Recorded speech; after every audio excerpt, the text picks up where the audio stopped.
প্রথম দিনেই মানসীকে উচিত শিক্ষা দিয়ে নিজের জায়গা বুঝিয়ে দেয় অপর্ণা। আমরা এমনটাই দেখতে পারব আজকের পর্বে। চলুন বিস্তারিত জেনে নেই।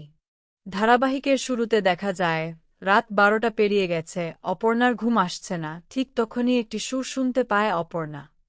অপর্ণা অবাক হয়ে বলে, এত রাতের বেলা এই সুরটা কোথা থেকে আসছে?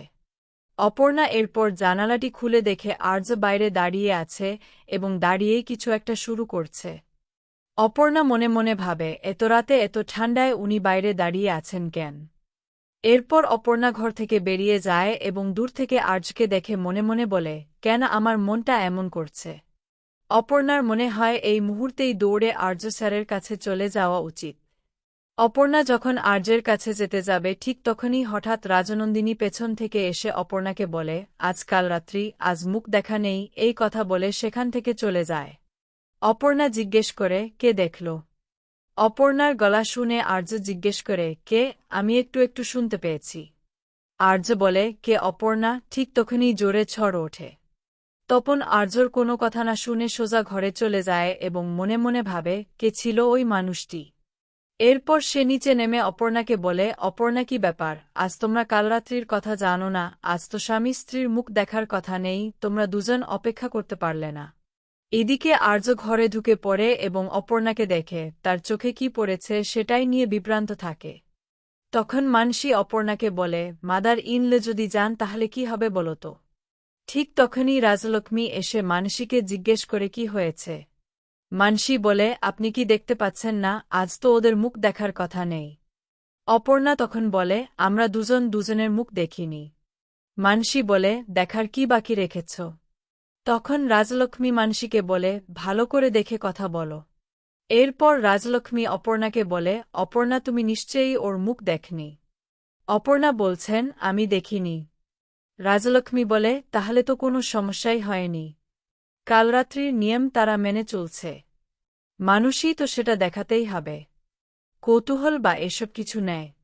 আমাদেরকে দেখে ওরা যা বলছে। মাদার ইনলো তখন রাজলক্ষ্মী মানুষকে বলে, মানুষই ওরা নিজেদের কথায় পরিষ্কার বলেছে, আর আমি ওদের কথা বিশ্বাস করি। অপর্ণা বলে, আমি ওনাকে দেখেছিলাম ঠিকই, কিন্তু বাগানে ওনাকে দেখে আমি বেরিয়ে গিয়েছিলাম। তারপর একজন মহিলা এসে আমাকে বলল, আজকে কাল রাত্রি উনি বাগানে যেতে আমাকে বারণ করলেন। তখনই কাজের মেয়েটা এসে অপর্ণাকে বলে, ম্যাডাম আমি বলেছি। অপর্ণা বলে, আপনি বলেছিলেন ঠিকই, কিন্তু আমি তো অন্য গলা শুনলাম। তাহলে কি আমার শোনার ভুল? রাজলক্ষ্মী তখন অপর্ণাকে বলে, ঠিক আছে, যা হয়েছে হয়েছে, এবার চলো গিয়ে ঘুমাবে। অপর্ণা চলে যায়। আর্য এবার চিন্তায় পড়েছে, মনে মনে বলে, কাল রাত্রিতে স্বামী স্ত্রীর মুখ দেখতে নেই, সেই কারণেই কি আমার চোখে কোথা থেকে ধুলো এসে পড়ল যাতে আমরা দুজন দুজনকে দেখতে না পাই? আর সত্যি কি ওখানে কেউ ছিল, নাকি আমার ভুল হয়েছে? অপরদিকে রাজলক্ষ্মী অপর্ণাকে ঘরে নিয়ে এসে বলে, দেখো সব তো মিটে গেছে, যা হয়েছে এসব নিয়ে এখন আর ভেবে লাভ নেই। অপর্ণা বলে, আপনি আমাকে বিশ্বাস করবেন কি না জানি না, কিন্তু আমি সত্যি।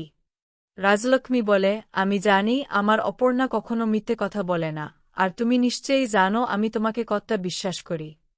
অপর্ণা বলে, তবে এটাও সত্যি যে আমি কয়েক মুহূর্তের জন্য ভুলে গেছিলাম কালরাত্রির কথা। ওনাকে ওইভাবে ঠান্ডায় দাঁড়িয়ে থাকতে দেখে আমার যে কি হলো, আমি সব ভুলে ওনার কাছে ছুটে চলে যাচ্ছিলাম। রাজলক্ষ্মী বলে, সে তো আমি জানি, কিছুই তো হজনি। অপর্ণা কালরাত্রির নিয়ম ভানেনি, তোমরা কেউ কারো মুখ দেখোনি। এবার চলো শুজে পড়বে। অপর্ণা তারপর শুজে পড়ে। রাজলক্ষ্মী চাদরটা ভালো করে গায়ে দিয়ে দেয় এবং অপর্ণার মাথায় হাত বুলিয়ে বলে, সব ঠিক আছে, ঘুমিয়ে পড়ো। অপর্ণা চোখ বন্ধ করে। তখন রাজলক্ষ্মী মনে মনে ভাবে, বাগানে অপর্ণা কাকে দেখেছিল।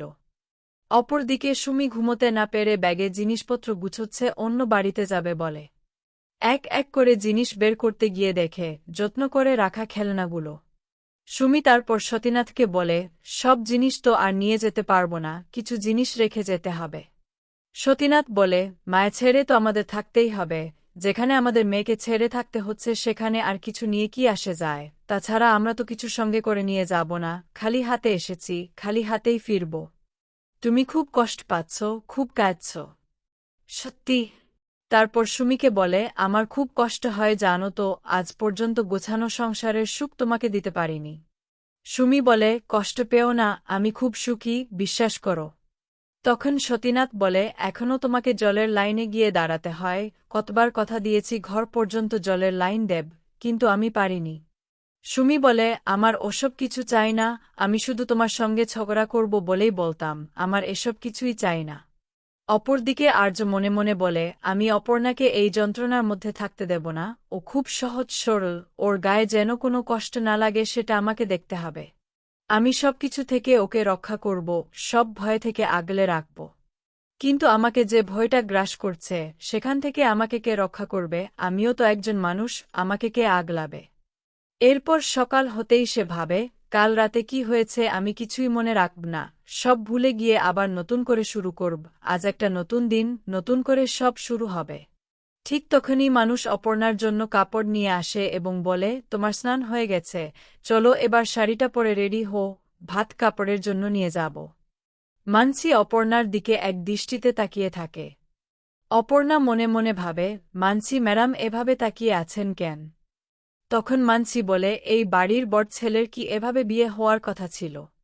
আমি বাড়ির ছোট ছেলের বউ, তবুও আমার বিয়েতে মা বাবা কত কিছু করেছিলেন, কত জিনিস পাঠিয়েছিলেন।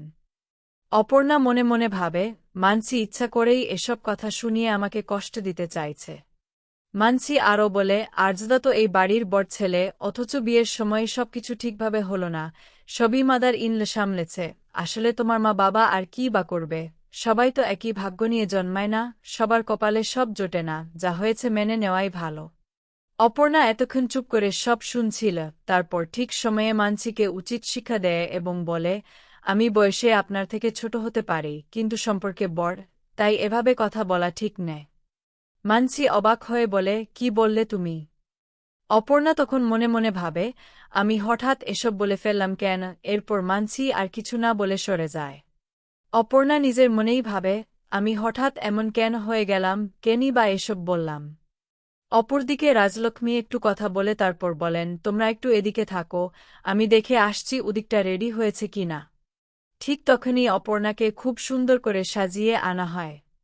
একজন মেয়ে বলে, এই তো অপর্ণা চলে এসেছে। রাজলক্ষ্মী অপর্ণাকে মাথা থেকে পা পর্যন্ত দেখে বলেন, অসাধারণ লাগছে অপর্ণা, তোমাকে খুব মিষ্টি দেখাচ্ছে। এবার চলো, আজ কিন্তু সবার জন্য রান্না করতে হবে। রাজলক্ষ্মী অপর্ণাকে রান্নাঘরে নিয়ে যান এবং বলেন, দেখো এই হাঁড়িতে পোলাও হচ্ছে, এটা তোমাকে রাখতে হবে। অপর্ণা বলে, আমি তো কখনো এত বড় হাঁড়িতে রান্না করিনি, আমি কিভাবে রাখব? রাজলক্ষ্মী বলেন, ঠিক আছে, এখানে রাখতে হবে না, পোলাও অলরেডি হয়ে গেছে, আমি ঘি আর ভাত দেব, তুমি শুধু একটু নেড়ে দিও তাহলেই হবে। আর তুমি কি কখনো এত মানুষের জন্য রান্না করেছ? তোমাদের কি সেই অভ্যাস আছে? তোমাকে বেশি কিছু করতে হবে না, শুধু হাতা দিয়ে একটু নেড়ে দাও।